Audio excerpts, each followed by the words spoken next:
Olá, bom dia. Voltamos mais uma vez para o curso de Álgebra Linear e hoje, na aula 3, iremos falar um pouco sobre subespaços vetoriais.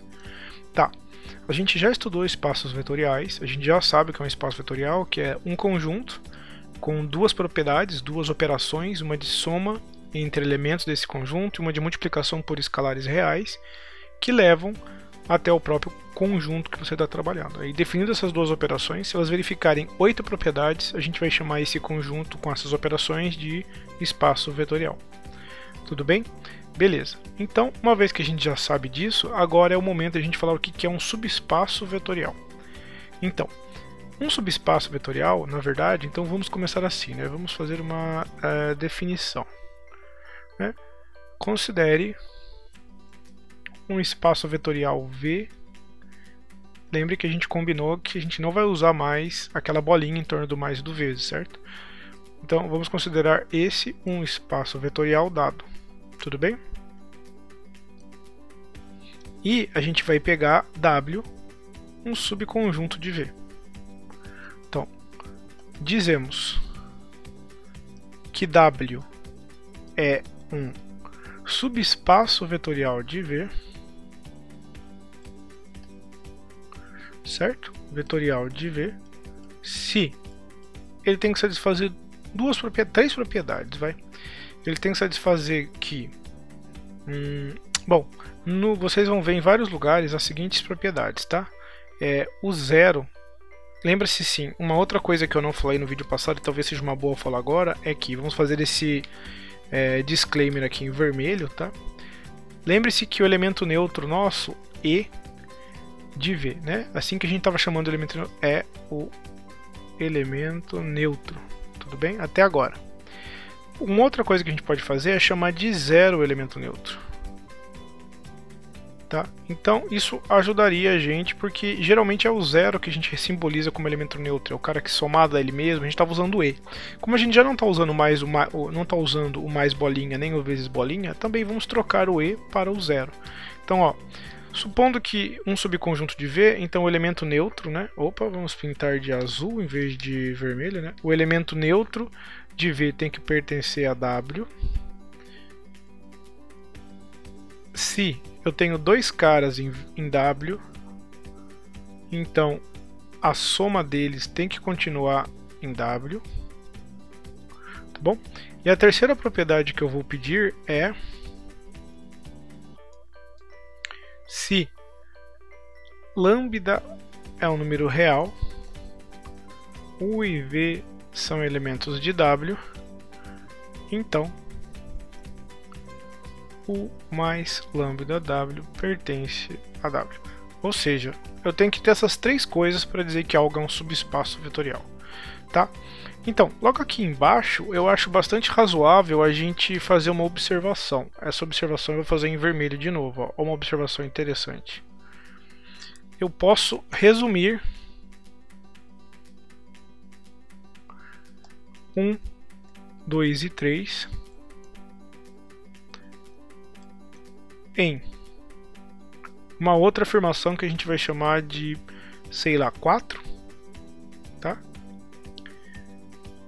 Para qualquer lambda pertencente aos reais, para qualquer U e V pertencente a W, temos que U mais lambda V pertence a W. Essa afirmação, ela contém todas as demais, tá?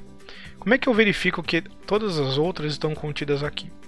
Bom, desculpa, eu tenho que, para eu fazer que todas estejam aqui, eu preciso fazer assim, ó.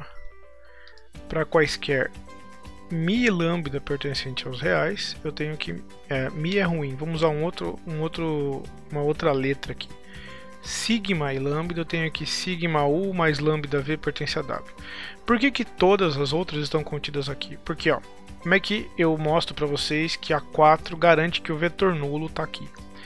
Basta você observar que se você tomar sigma igual a lambda igual a 0, então 0U mais 0V é o 0, ele tem que pertencer a W. Lembra que a gente mostrou que 0U é o 0 e 0V é o 0 e a soma de 0 com 0 dá 0? Tá, a gente já sabe que isso é verdade.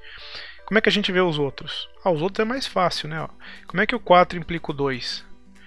Basta pegar sigma igual a lambda igual a 1. Então, você tem que, para qualquer dois caras em W, a soma deles pertence a W. E como é que você tem que o 4 vai implicar o 3? Bom, basta pegar sigma igual a 1. Então, você vai ter que o mais lambda V pertence a W. Pronto. E, consequentemente, as 3 implicam em 4. Né? Se vale essas 3 coisas, vale 4. Tudo bem? Então, veja só. Eu sei que o 4, que é esse cara aqui, ele acaba ficando equivalente às outras 3. Então, em vez de mostrar as 3 coisas acima, a gente pode mostrar só 4 quando a gente quiser verificar que algo é um subespaço vetorial de um espaço vetorial dado. Tudo bem? Lembre-se, embora não tenha anotado aqui, pra gente, por enquanto, é tudo subespaço vetorial real. Tudo real. Por que eu digo que o subespaço vetorial é real? Porque aquele conjunto escalar que a gente usa, né, esses caras são só reais. Se por um motivo eu trocasse esse conjunto de reais, por exemplo, para os complexos, quando isso fosse possível, então seria um espaço vetorial complexo, tudo bem? Mas a gente não está fazendo isso aqui nessas aulas formais, embora tenha alguns exercícios discutindo isso, e aí a gente discute isso nas aulas de exercício, tudo bem? Bom, vamos voltar então para o que a gente está fazendo aqui embaixo. A gente já fez uma observaçãozinha sobre essas coisas, e agora é bastante importante a gente tentar tirar resultados, ou sei lá, consequências dessa definição.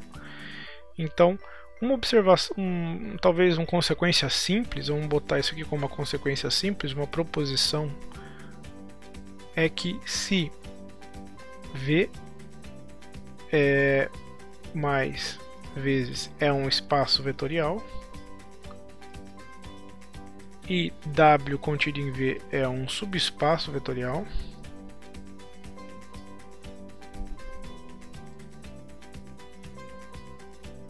então você pode pensar que o W por si só ele é um espaço. Opa, a gente não está usando mais esse símbolo, né? Então vamos tirar aqui. O W por si só é um espaço vetorial. Vamos usar a mesma notação. Espaço vetorial. O que isso aqui está dizendo? Está dizendo o seguinte, ó. Se você tiver um subconjunto de V, um subconjunto W de V que satisfaça essa propriedade 4, então eu consigo verificar todas aquelas propriedades que transformam W em um espaço vetorial. Tá?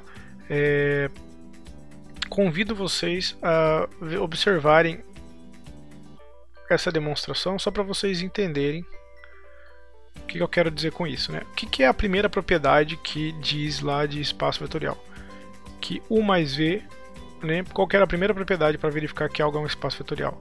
Então eu tenho que pegar dois caras em W e eu tenho que mostrar que comuta, né? Mas olha, U mais V, se eles estão em W, como W é um subconjunto de V, então U e V estão em V.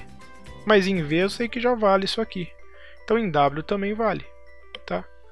E assim por diante, tá? Eu vou fazer 3 pontinhos porque a demonstração é análoga. Como é que só para vocês verem que é análoga, como é que é o próximo? Para quaisquer U, V e W pertencente a W, que está contido em V, eu tenho que mostrar aquela associatividade, né? Então eu tenho que mostrar isso aqui, ó, que o parênteses troca de posição. Mas de novo, eles estão em W, portanto eles estão em V.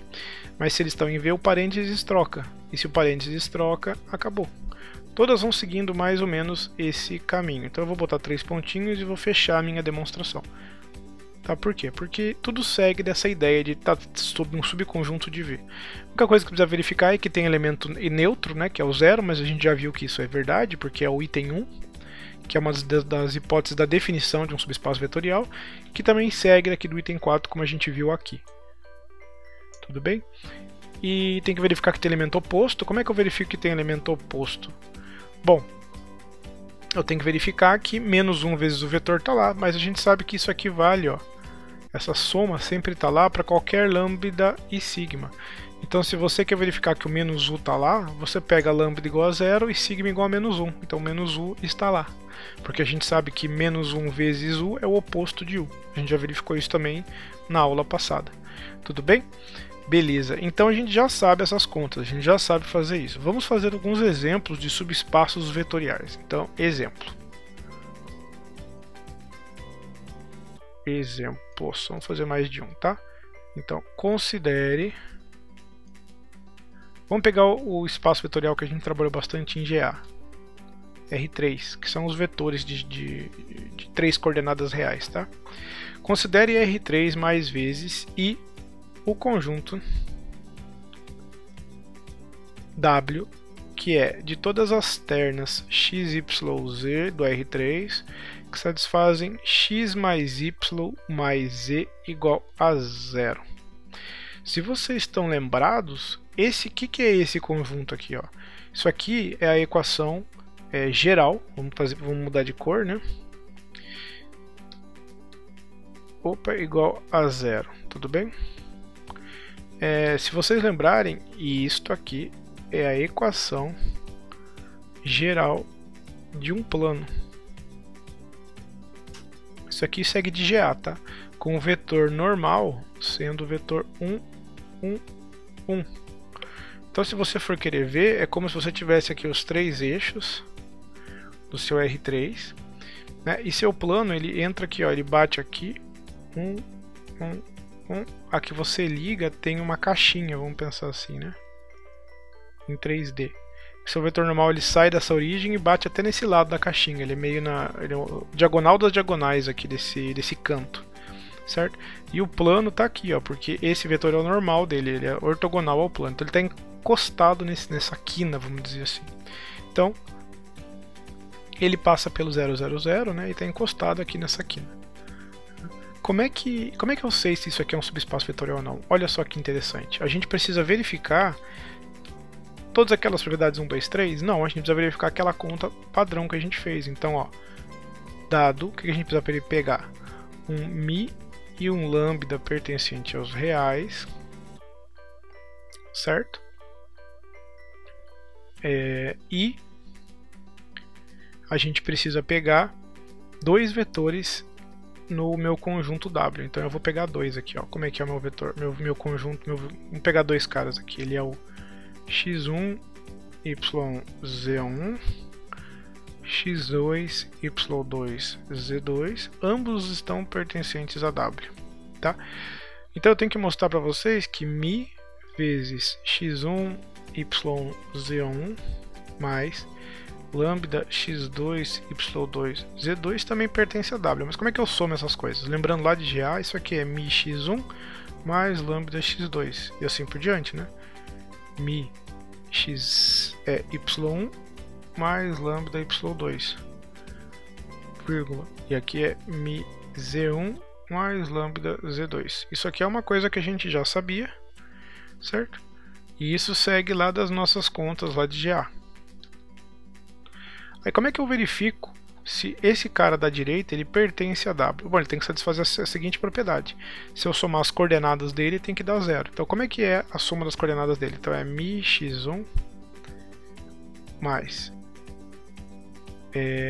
lambda x2, a primeira coordenada, mais a segunda coordenada, lambda y2, mais a terceira coordenada, mi z1 mais lambda z2, tá? Bom, essa conta aqui eu posso reorganizar assim, ó. Posso botar o mi em evidência, fica x1 mais x2, x1 mais y1 mais z1, certo? Porque este e este tem mi. E eu posso botar um lambda em evidência, aí fica x2 mais y2 mais z2, certo? Porque os demais têm o lambda em evidência. Bom, mas como o x1, x2, x1 são coordenadas de um vetor que está em W, e o x2, y2 e z2 são coordenadas de um vetor que também está em W, eu sei que a soma deles tem que dar 0. Então esse cara aqui com certeza é 0 e esse cara com certeza é 0. Lambda vezes 0 é o vetor nulo, mi vezes 0 é o vetor nulo, então isso deu... Desculpa, não é o vetor nulo, é o número 0, né? Esse também é o número 0 e soma de 0 com 0 dá 0. Ou seja, esse cara também tem a propriedade de que se eu somar as coordenadas dele, isso dá 0. E portanto ele é um subespaço vetorial do R3, tá vendo? Então esse plano é um subespaço vetorial do R3. Uma curiosidade, não seria verdade que é um subespaço vetorial se essa soma não desse 1, por exemplo, se ela não desse 0, desse 1, por exemplo. Porque daí você ia fazer todas essas mesmas coisas que eu fiz aqui, só que aqui, quando você chegasse nessa parte aqui, você ia saber que a soma desses caras ia dar 1, a soma desse cara ia dar 1, e portanto essas duas somas ia dar mi mais lambda, que nem sempre é igual a 0. E portanto isso aqui não seria um espaço vetorial. Na verdade, um subespaço. Vamos por assim, um subespaço vetorial. Tudo bem? Então é importante que aqui dê 0 para você conseguir verificar que esse cara é um subespaço vetorial e as coisas funcionem direito. Beleza? Bom, tem vários exemplos que a gente pode dar de espaço vetorial. Tem os subespaços vetoriais triviais, por exemplo, um subespaço vetorial trivial que a gente pode pegar aqui. Vamos pegar um outro exemplo aqui, vou chamar esse de W também. É o subespaço vetorial, por exemplo, do próprio R3, que tem só o vetor nulo. Tá? Esse conjunto é um subespaço vetorial do R3. Por quê? Porque se você pega dois caras lá, só podem ser ele mesmo, né? Então você pegou o 0, que é um cara, o 0 de novo. E o que você tem que pegar? Dois escalares reais, o lambda e o mi, multiplicar e mostrar que ele está lá. Mas mostrar que ele está lá é mostrar que deu 0, mas isso aqui dá 0 com certeza. Então para qualquer lambda de mi e qualquer dois caras lá, essa soma dá 0. Então esse cara também é um subespaço vetorial. E o próprio conjunto é um próprio subespaço vetorial dele mesmo, tá? Você pode fazer essa conta e verificar que o próprio conjunto, se você pega W igual a todo R3, então é subespaço vetorial também. Tanto esse quanto o de cima, a gente chama de subespaços vetoriais triviais. Porque eles são triviais, eles são ou tudo ou só o vetor nulo. Beleza? Veja que um subespaço vetorial e o próprio espaço vetorial sempre tem que ter o elemento neutro, que é o vetor nulo no caso, não pode ser vazio. Beleza? Pronto. Aí, o que mais a gente pode concluir ou deduzir dessas contas? A gente vai querer tentar identificar como é que a gente faz uniões, interseções de espaço, o que acontece, né? Então, eu vou fazer um primeiro resultadinho aqui, um teorema, tá? Que ele diz o seguinte: se você tem uma quantidade se você tem, vamos pôr assim, ó, V mais vezes um espaço vetorial. Vou pôr real aqui, mas eu não vou pôr mais, tá? É só para lembrar dessa vez. Real, sempre real pra gente aqui nos nossos teoremas. E W1 e W2 contidos em V, subespaços vetoriais. Certo? Então eu já sei que eles são subespaços vetoriais, que valem aquela propriedade lá para ele. Tá? A minha dúvida é: então, é verdade que W1 inter W2 é um subespaço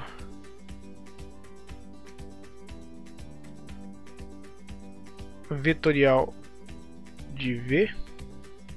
Eu ia botar uma interrogação aqui, mas como esse é um resultado, é uma afirmativa. Então isso é um subespaço vetorial de V. Como é que eu verifico que interseção de dois subespaços vetoriais é um subespaço vetorial de V? Então eu vou vir aqui para o lado e eu vou subir para uma linha mais limpa para a gente já poder fazer essa verificação.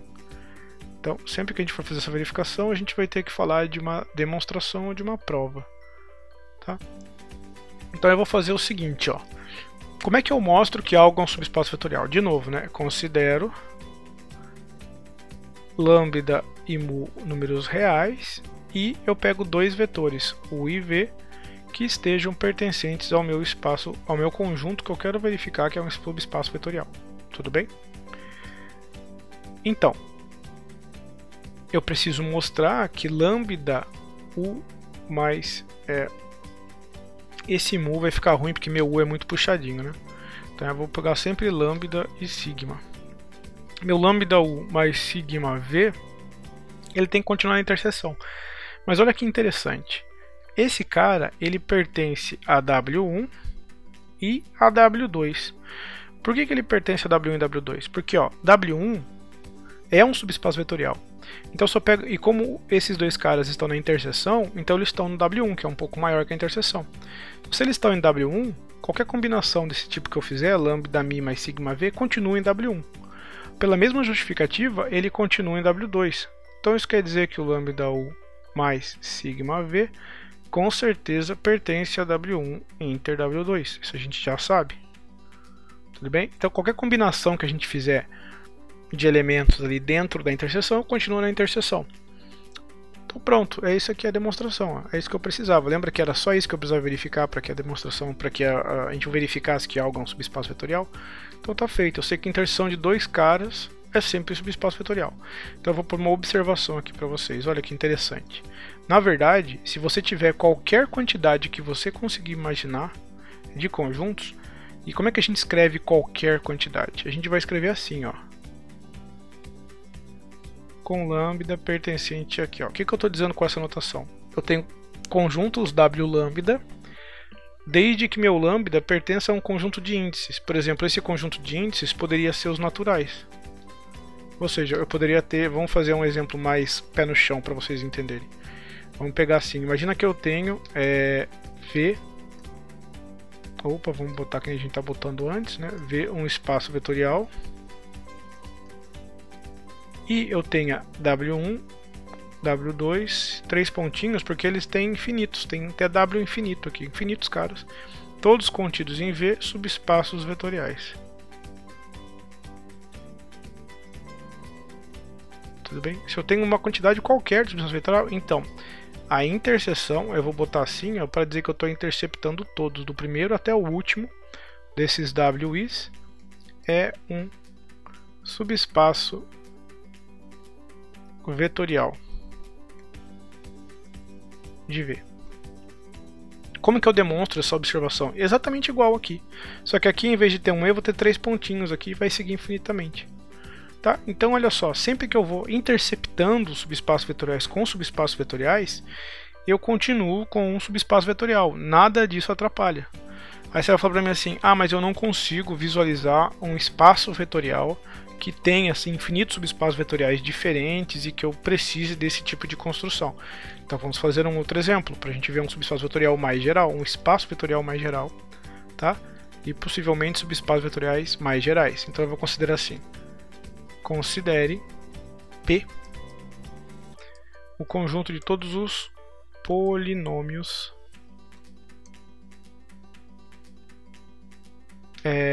com coeficientes reais. Tá? Todos que você puder imaginar. Tem todas as ordens possíveis de polinômios aqui. Esse espaço vetorial é muito grande, né? Então a gente pode pensar em infinitos subespaços vetoriais dentro dele. Por exemplo, vamos pegar um polinômio ou um subespaço vetorial P1. Quem que é esse P1? São todos os caras da forma A0, vamos chamar de P0 esse cara aqui, ó. São todos os caras da forma A pertencente aos reais. Todos os números reais, vamos pôr como números reais, tá? Porque esses são os polinômios, são constantes, os polinômios constantes, lembra que você estuda isso em cálculo? A pertencente aos reais, todos os números reais são polinômios constantes. Então eles são subespaço lá, vamos verificar que é um subespaço? Como é que eu verifico que isso é um subespaço de P? Eu pego lambda e sigma, números reais, e pego P, vamos chamar assim de P1 de T, P2 de T, elementos do meu conjunto P0, que só tem polinômios constantes, né? Então vamos dizer que o P1 de T, para a gente não se perder na nossa conta ali, P1 de T, P em P0. Como é que a gente faz essa conta? Vamos dizer que meu P1 de T ele seja um A0 e meu A1, né, para já ficar melhor, A1, e o meu P2 de T seja um A2. Esses são os constantes que eles representam, tá? Pode ser 1 fixo, 2 fixo, 3 fixo, qualquer número constante fixo.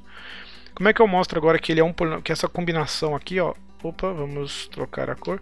Como é que eu mostro que essa combinação lambda P1 de T mais sigma P2 de T ainda é um polinômio em P0? Bom, a gente sabe que esse cara é lambda 1 mais sigma A2, que é um número real. Então, com certeza, esse polinômio que eu construí aqui, P de T, está em A0. Então, com certeza o P de T está em A0, porque o P de T é uma constante fixa. P0, né? Falei errado, P0. Tá?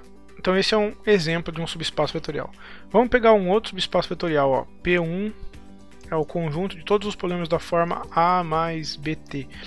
Eu estou usando T como variável porque eu prefiro, mas vocês podem pôr X se vocês quiserem, tá? Desde que A e B sejam números reais, são polinômios. É um polinômio que também é um subconjunto daquele conjunto do espaço vetorial dos polinômios.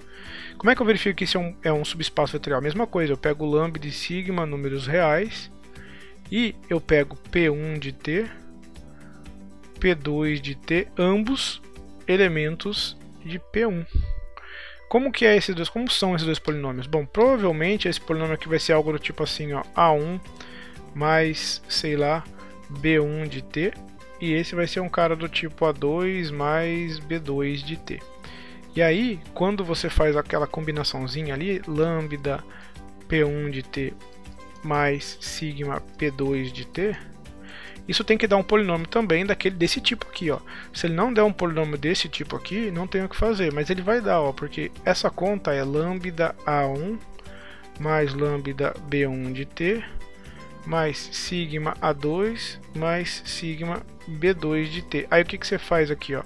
Você faz assim, lambda A1 mais sigma A2, é um número real, mais, bota o t em evidência, lambda B1 mais sigma B2 de t. Tá vendo que ele caiu exatamente naquele modelo? É uma constante, mais uma constante real, mais uma constante real t. Isso quer dizer que isso também pertence a P1. Ou seja, eu acabei de mostrar para vocês que o P1 também é um subespaço vetorial.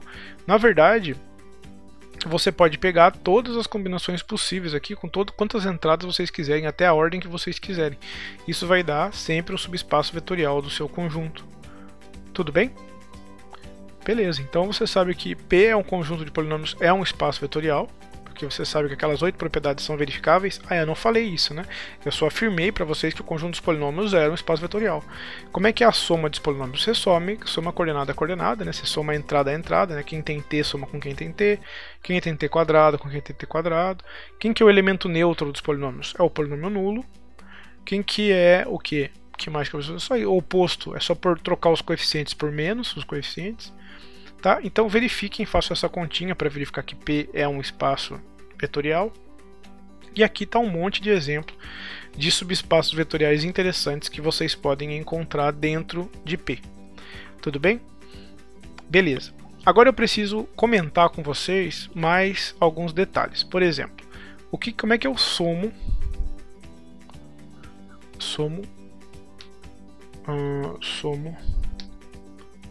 vamos dizer assim, eu quero somar subespaços vetoriais. Como é que eu somo subespaços vetoriais, né? Por que eu quero somar subespaços vetoriais?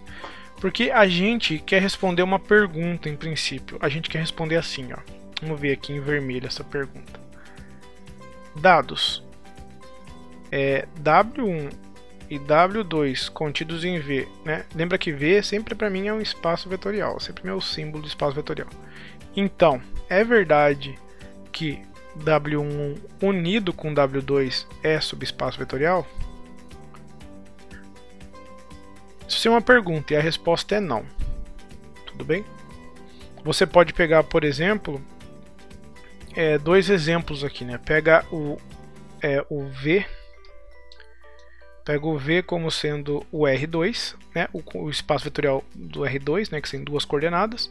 Aí você pega o W1 como sendo todos os caras da forma x0, tal que x é um número real, certo? E você pega o W2, todos os caras da forma 0y, tal que y é um cara real.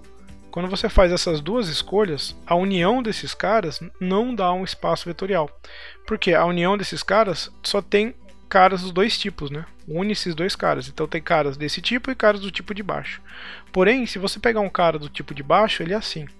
Se você somar com um cara do tipo de cima, ele é assim. E ele vai dar um cara que não está no conjunto necessariamente. Principalmente se você pegar, por exemplo, x igual a 1. Aqui vamos pegar um exemplo. Pega o 1, 0 e aqui eu pego o 0, 2.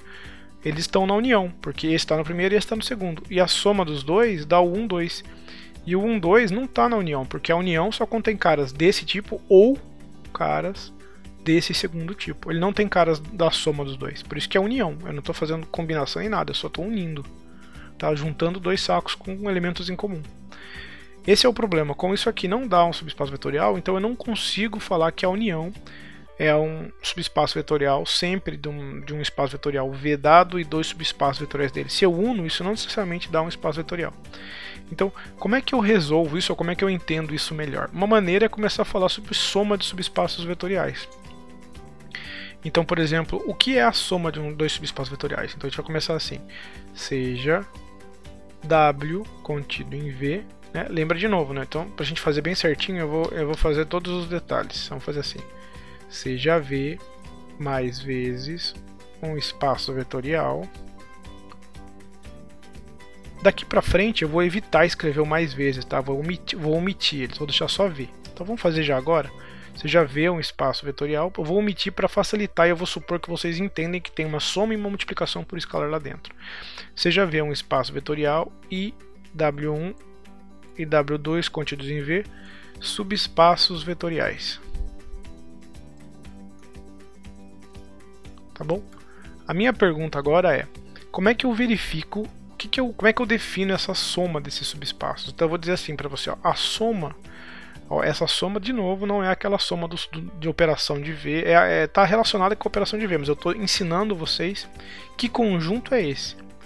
Este é o conjunto formado de todos os caras da forma U mais V, desde que o U seja um elemento de W1 e o V seja um elemento de W2, tá vendo? É isso que é somar subespaços vetoriais. Eu pego todo mundo de W1 e somo com todo mundo de W2.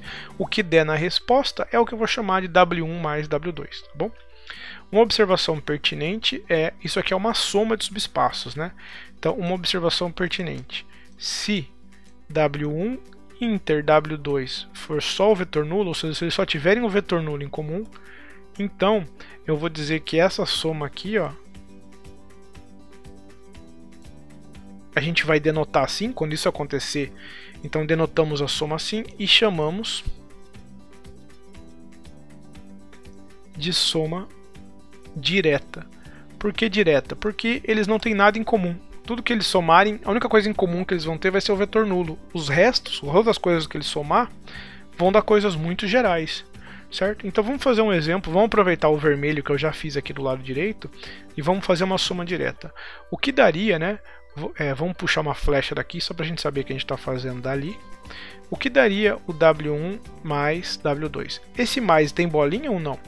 Tá, faz falta eu botar bolinha ou não? Faz, só para você identificar que você já sabe que a interseção dos dois é só o zero.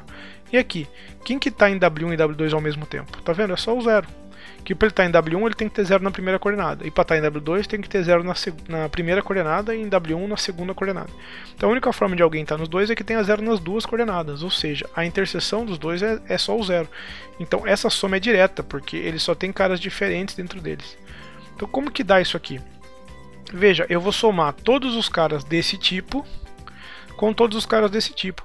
Não é a mesma coisa que eu disser que eu estou pegando todos os caras desse tipo, desde que x pertença a R e y pertença a R? Ou seja, é o todo R2. Olha que interessante, se eu somo W1 e W2, é todo R2. Mas faz sentido, porque sabe o que isso é graficamente? Eu estou pegando os eixos, ó. O W1 é esse eixo, é todo mundo que tem a primeira coordenada variando. E o W2 é esse eixo. E o que eu estou falando é, quando eu pego caras daqui e somo com caras daqui, eu desenho o plano todo. É isso que isso aqui está dizendo. É exatamente o que a gente fazia em GA. A gente somava este vetor com este vetor para produzir este vetor. E assim por diante. Você consegue produzir qualquer vetor que você quiser do seu espaço somando os eixos com tamanhos adequados. Então a gente não está fazendo nada além do que a gente já sabia, só que a gente está tentando passar isso para uma conversa algébrica. Por isso o curso é álgebra linear. Tudo bem? Então beleza, a gente já sabe somar direto, a gente já mostrou que a interseção dá sempre subespaço vetorial, a união por sua vez nem sempre dá subespaço vetorial. Outra coisa que a gente pode observar aqui, ó, que talvez valha a pena observar, é que o W1 está sempre contido em W1 mais W2, e que o W2 também está sempre contido em W mais W2, por quê?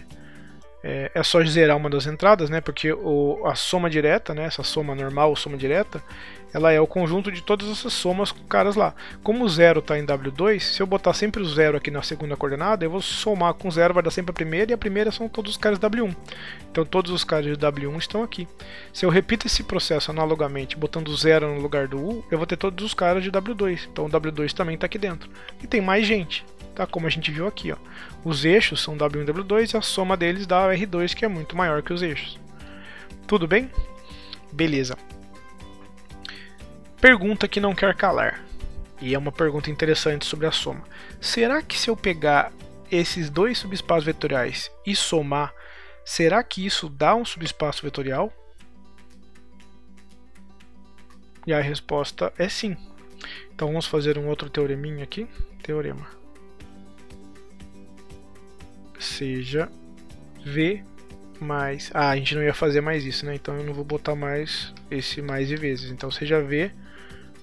Opa! Então vamos tirar aqui e mudar a cor. Seja V um espaço vetorial e W1 e W2 subespaços vetoriais de V. Neste caso, W1 mais W2 é um subespaço vetorial de V. Tá bom? É isso que é o teorema. Se eu tenho um espaço vetorial e eu pego dois subespaços vetoriais de V, se eu somo eles, também dá um subespaço vetorial de V. Como é que eu mostro que algo é um subespaço vetorial de um espaço vetorial? Lembra que é muito simples, né? Pega aquele lambda, aquele sigma e faz a continha. Então, como é que a gente pode começar? Considere lambda e sigma, dois números reais.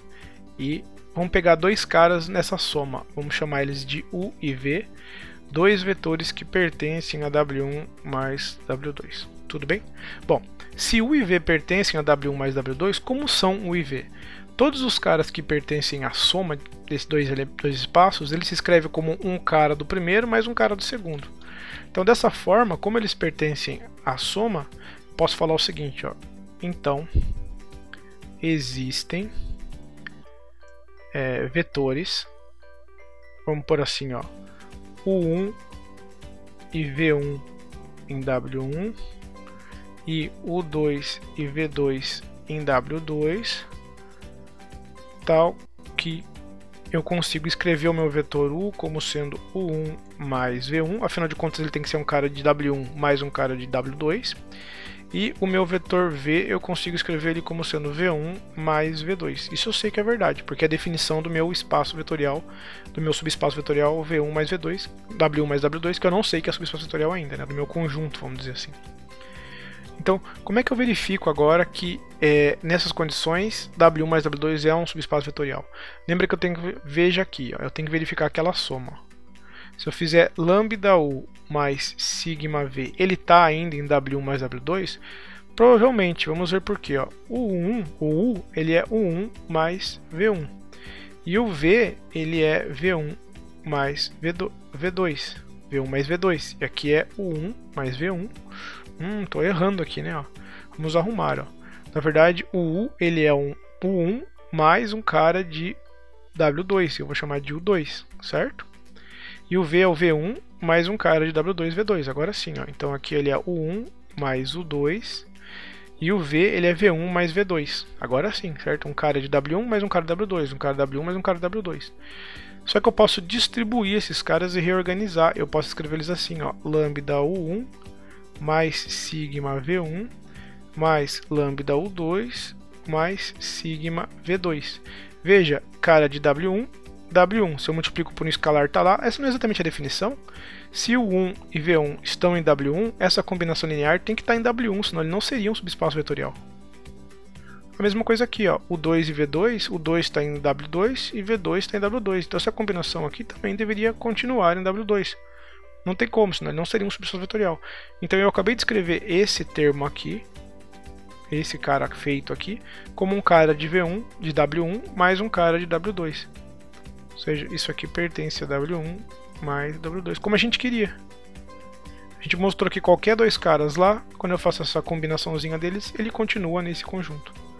Ou seja, se eu faço essa soma direta, sempre dá subespaço vetorial, coisa que a união não dá. Tá bom. Agora a gente vai mudar um pouco e vai fazer um teorema mais interessante e assim, especial sobre essa soma que a gente fez, né? Bom, tem a soma e tem a soma direta, né? A diferença das duas, basicamente, é que a soma direta, os dois espaços, subespaços envolvidos, eles só têm o vetor nulo em comum, né? Então vamos começar assim.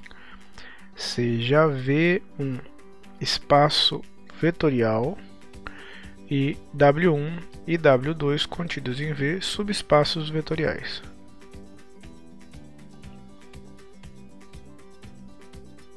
Tá bom? Então a gente está, por enquanto, com dois caras, dois elementos, dois subespaços vetoriais de V.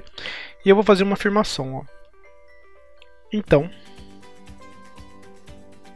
W igual a W1, soma direta, soma com W2. Ou seja, essa soma entre W1 e W2 é direta. C e somente C.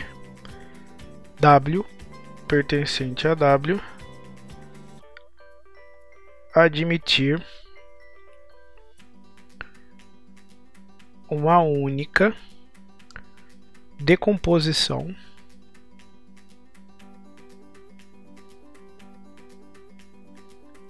W igual a W1 mais W2 com esse cara pertencente a W2 e esse cara pertencente a W1.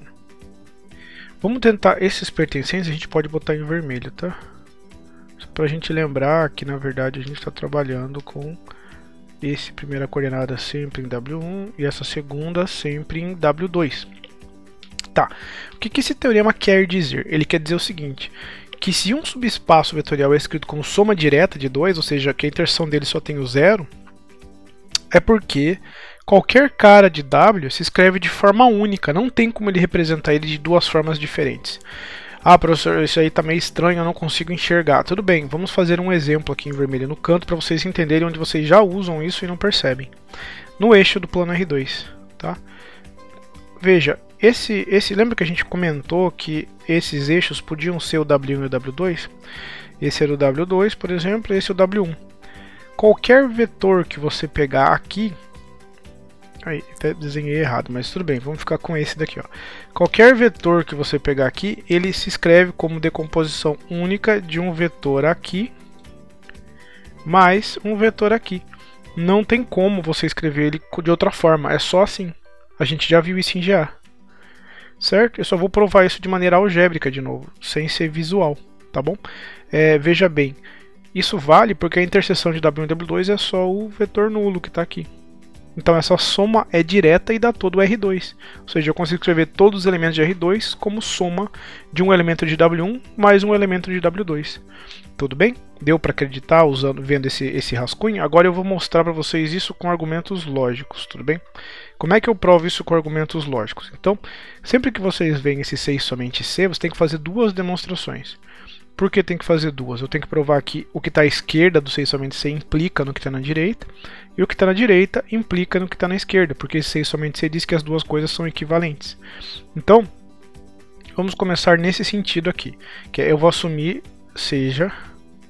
a gente está assumindo que vale isso, que o W é escrito como soma direta de W1 e W2, e portanto que W1 e W2 tem interseção nula, desculpa, a interseção só o vetor nulo.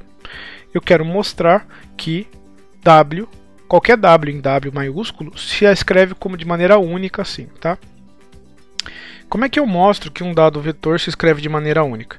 Eu tenho que conseguir de alguma forma escrever ele de duas formas e mostrar que essas duas formas não fazem sentido. Então, de fato, seja W pertencente a W e assuma que eu consigo escrever esse W assim, ó, W1 mais W2, e que eu consigo escrever o W como W1 til mais W2 til, ou seja, eu estou supondo que eu consigo escrever ele de duas formas diferentes, não necessariamente só de uma das formas. Lembrando que esse tem que estar em W2, esse tem que estar em W1, esse tem que estar em W2, esse tem que estar em W1. Tá? Eu estou assumindo que isso é verdade. Eu vou mostrar para vocês que eu vou chegar em alguma coisa. Ou que o W1 é igual a W1 tio e W2 é igual a W2 tio e chegar em alguma coisa. Tá? Bom, se isso fosse verdade, então eu teria a seguinte igualdade. Ó, W1 mais W2 igual a W1 tio mais W2 tio. Mas isso é equivalente a dizer que o W1 menos W1 tio é igual a W2 menos W2 tio menos W2. Como é que eu cheguei nisso? Eu joguei o W1 tio para a esquerda e o W2 para lá. Tá? Olha que interessante. Isso é um elemento agora de W1, porque os dois pertencem a W1. E isso é o elemento de W2. Então eu estou falando que esse elemento, ele está em W1 e está em W2 ao mesmo tempo. Mas quem que é o único elemento que está nos dois ao mesmo tempo? É o zero, pela minha hipótese, porque a soma é direta. Mas se é o zero, o que eu estou dizendo para vocês é que o W1 é igual ao W1 tio e o W2 é igual ao W2 tio, porque vale essas três igualdades. Então se você ignora essa, por exemplo, você passa o W2 para lá, sai a primeira igualdade. E no segundo caso, você ignora essa, passa o W1 tio para lá e você tem a igualdade. Tudo bem? Então isso encerra. Ó. Eu disse para vocês que se tem como escrever, se tem essas formas de escrever... Opa, isso não encerra não, né? Isso encerra só a primeira parte, né? Tem que fazer o outro lado. O que eu disse é que se eu tenho um cara em W que se escreve assim e assim, só pode ser se esse W1 for igual ao W1 tio e o W2 igual ao W2 tio. Ou seja, tem uma única forma de decompor esse W em cada um dos pedaços. Legal, né? À volta a gente vai fazer o seguinte, a gente sabe, né, que cada vetor se escreve, tem uma decomposição única daquela forma, um cara de W1 mais um cara de W2. A gente quer mostrar que a interseção de W1 com W2 é só o vetor nulo, então a gente toma um cara nessa interseção e a gente vai tentar verificar que ele é o vetor nulo. Certo? Como? W1 inter W2 é um subconjunto de W1 mais W2, né? Porque aqui tem a soma de tudo e todos os caras que estão nos dois estão na soma de tudo, né? Então eu sei que o W está lá e portanto eu posso escrever o W como W1 mais W2 com W1 pertencente a W1 e W2 pertencente a W2. Tudo bem? Observe agora que o W1 mais W2 pode ainda ser escrito assim, ó, W1 menos W mais W menos W2, certo? Não fiz nada. E aí, rearranjando isso aqui, eu fico assim, ó, mais W menos W2. Tá? Olha que interessante. O W, ele pertencia na interseção. Então ele está em W2. Como W2 está em W2, isto pertence a W2. Da mesma forma aqui, W1 está em W1, W também está em W1, porque ele está em interseção, então essa soma, essa subtração também está em W1. Quer dizer que eu consegui, de alguma forma, escrever este vetor, que é o meu W, como uma soma de dois caras que um está em W1 e W2 e outra forma de escrever, mas não pode, né? Porque essa forma é única. Se essa forma é única, por hipótese, eu sei obrigatoriamente que essas coordenadas elas têm que ser iguais. Mas se essas coordenadas aqui são iguais, né? Opa, aqui é um mais, né? Ó. Eu só errei aqui, tá? Aqui é um mais, né? Senão não dá igual ali, ó. Certo? Senão cancela, não volta. Bom, se eles são iguais, o que acontece? Da primeira eu tiro que W é 0. E da segunda eu tiro que W é 0. Ou seja, a única chance dessas coisas acontecerem é se meu vetor W for o vetor nulo. E isso é exatamente o que eu precisava para garantir que a soma é direta. Ou seja, né, o W, na verdade, ele é uma soma direta de W1 com W2, porque a interseção só tem um vetor nulo. Isso sim, se eu quiser botar agora a minha conclusão de teorema, isso sim acaba com a minha demonstração. Então, uma vez que a gente já tem essas contas feitas sobre soma de subespaços vetoriais e soma direta, a gente já pode parar essa primeira aula e começar a fazer os exercícios. No mais, muito obrigado e até o próximo vídeo.